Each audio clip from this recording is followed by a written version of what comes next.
Hello friends, welcome back to my channel. তো আজকে আমি তোমাদের সাথে কোনো রেসিপি শেয়ার করবো না। আজকে আমি দুপুরবেলা কী কী রান্না করেছি চলো তোমাদের সাথে সেটাই শেয়ার করি। তো দেখো, এখানে আমি সব রকম সবজি কেটে নিয়েছি। এখানে আছে ডাঁটা, কুমড়ো, আলু, গাজর, পটল, আরও 2-1 রকমের সবজি আছে।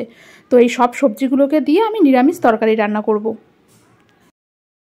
এরকম সব রকমের সবজি দিয়ে নিরামিষ তরকারি কিন্তু আমার ভালোই লাগে।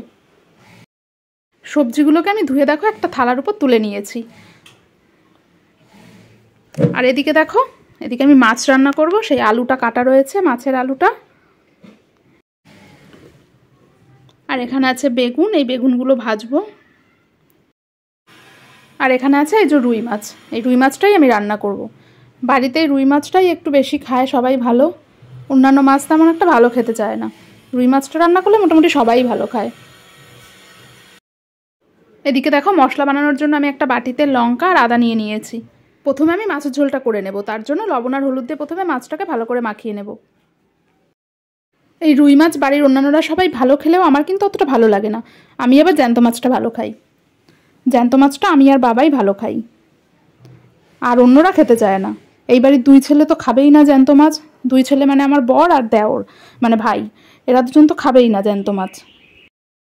ভাই তো মাছই তেমন খেতে চায় না, ও আবার ডিমটা ভালো খায়। তাও রুই মাছটা হলে যা একটু খায়, অন্য মাছ তেমন একটা খেতে চায় না। মাছটাকে দেখো এবার আমি লাল লাল করে ভেজে নেব। আজ আর তোমাদের সাথে আমি ফুল রেসিপি শেয়ার করলাম না।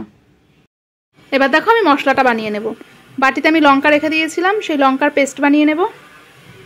এতগুলো লঙ্কা দেখে ভাবছো তো এতগুলো লঙ্কা কি করব?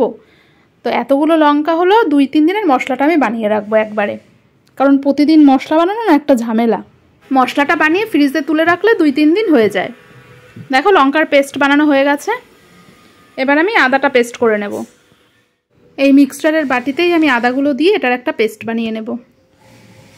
আমি অন্যদিন জিরে দিতাম, কিন্তু আজ আর জিরেটা দিলাম না, কারণ জিরের গুঁড়ো রয়েছে। ভাবলাম গুঁড়োটা দিয়েই রান্না করব। তোমরাও কারা আমার মতো এইভাবে মশলা স্টোর করে রাখো অবশ্যই কমেন্টসে জানিও। এবার দেখো আমি আদাটাকেও পেস্ট করে নিয়েছি।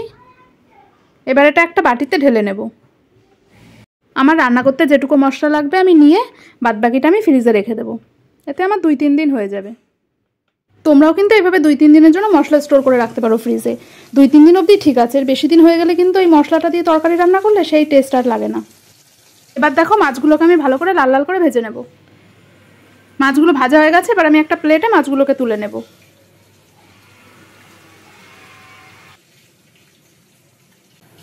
আর এদিকে দেখো কড়াইয়ে আমি বেগুন ভাজাটা বসিয়ে দিয়েছি। বেগুনগুলো না অনেক দিন হয়েছে ফ্রিজে রয়েছে, ওই জন্য দেখো দেখতেও কেমন একটা লাগছে বেগুনগুলো। এদিকে বেগুনটা হতে থাক, আমি এদিকে দেখো মাছের ঝোলটাও বসিয়ে দিয়েছি। আলুটা কষিয়ে নিয়ে এবার আমি এর ভিতরে জল দিয়ে দেবো। মাছের ঝোল তো বসিয়ে দিয়েছি, আর এদিকে বেগুন ভাজাটাও মোটামুটি হয়ে এসেছে, কিন্তু এখনও 5 মিশালি সবজিটা করা বাকি রয়েছে আমার। তো তাড়াতাড়ি করে মাছের ঝোলটা করে নিয়ে আমি এরপরে 5 মিশালি সবজিটা বানিয়ে নেব। এদিকে দেখো বেগুন ভাজাটাও হয়ে গেছে, দাগও লেগে গেছে। এবার আমি বেগুনগুলোকে একটা বাটিতে তুলে নেব। আর এদিকে দেখো মাছের ঝোলটাও ফুটে উঠেছে। মাছগুলোকে এবার আমি ঝোলের মধ্যে দিয়ে দেব। তারপরে 5 থেকে 10 মিনিট আবার এটাকে ফুটতে দেব। আর এদিকে দেখো ভাই এসেছে, ভাই এসে বলছে একটু চা খাবে, ওর জন্য এখানে চা বসানো হয়েছে। চাও রেডি। তো ভাবলাম চাটা দিয়ে আসি। এই যে ইনি ঘরে বসে এখানে মুড়ি চানাচুর খাচ্ছে। বাটিতে মুড়ি চানাচুর নিয়ে নিয়েছে, আর এই যে চাও চলে এসেছে, ও এটা খাক। আর এদিকে দেখো রান্না করতে করতে আমারও প্রচণ্ড গরম লেগে গেছিলো, তাই আমি একটু ফল কেটে নিয়েছি খাওয়ার জন্য। এদিকে দেখো মাছের ঝোলটা হয়ে গেছে। এবার আমি এটাকে নামিয়ে নেব। আমি দেখো 2টো বাটিতে নামিয়েছি, একটা হলো দুপুরের জন্য আর একটা হলো রাতের জন্য। মাছ তো হয়ে গেছে, এবার আমি 5 মিশালি সবজিটা বানিয়ে নেব। তেলের মধ্যে দেখো দিয়ে দিয়েছি 5 ফোড়ন। এবার আমি সবজিগুলোকে তেলের মধ্যে দিয়ে দেবো।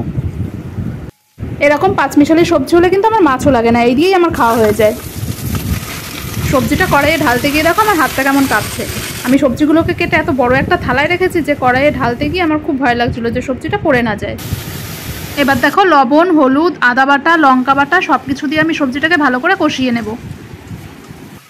এবার এর ভিতরে আমি জল দিয়ে দেবো। আমি কিন্তু একটু বেশি জল দিয়েছি, কারণ আমি অতটা মাখা মাখা করবো না, একটু ঝোল রাখবো। এই 2 দিন ধরে ফ্রিজের ঠান্ডা জল খেয়ে আমার গলার পুরো 12টা বেজে গেছে। তোমরা শুনে বুঝতে পারছো কিনা জানি না, কিন্তু মনে হচ্ছে কথা বলতেও আমার প্রবলেম হচ্ছে, আর প্রচণ্ড কাশিও হচ্ছে। তাও অনেক কষ্ট করে ভিডিওটা বানালাম। তো দেখো কথা বলতে বলতে তরকারিটা হয়ে গেছে। এবার আমি এটা একটা গামলায় ঢেলে নেব। তো ভিডিওটা তোমাদের কেমন লাগলো অবশ্যই জানিও, আর ভালো লাগলে লাইক কমেন্ট শেয়ার করে দিও, আর হ্যাঁ সাবস্ক্রাইব করতে ভুলো না।